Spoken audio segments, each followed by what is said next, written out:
যখন বেশি দুঃখ হবে অন্তর বেশি ব্যথিত হবে, অন্তরে প্রচুর পরিমাণ কষ্ট হবে, কোন প্রকার চিন্তা করা ছাড়া, কারোর সাথে আলাপ আলোচনা করা ছাড়া যাই নামাজটা বিছান, রবের দরবারে সিজদায় চলে যান। সুবহানাল্লাহ।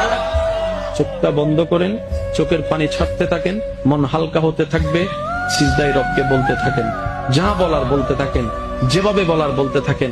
মনে রাখবেন, আপনার সেই মনের বেতার ভাষা হতে পারে আপনার রক্ত বুঝবে না, আপনার ভালোবাসার মানুষ বুঝবে না, আপনার প্রিয় মানুষ বুঝবে না, কিন্তু আপনি যেভাবেই বলেন না কেন, আপনার প্রত্যেকটা শব্দ আপনার রব্বুল আলামিন বুঝবে।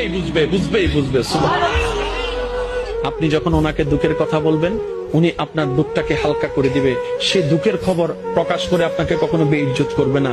আর আপনি যখন সুখের খবর পেয়ে রবের দরবারে সিজদায় চলে যাবেন, তখন আল্লাহ তাআলা খুশি হয়ে আপনার সুখটাকে আরো বাড়ায় দিবে। লা ইন শাকারতুম লা আযীদান্নাকুম আয়াতের উপর আমল হয়ে যাবে। আপনি শুকরিয়া করতে থাকবেন, সুখটাকে বাড়তে থাকবেন, সুখের কথা বলতে থাকবেন, রব্বুল আলামিন দেখে দেখে আপনার সুখও বাড়ায় দিবে, শান্তিও বাড়ায় দিবে। বলেন না সুবহানাল্লাহ।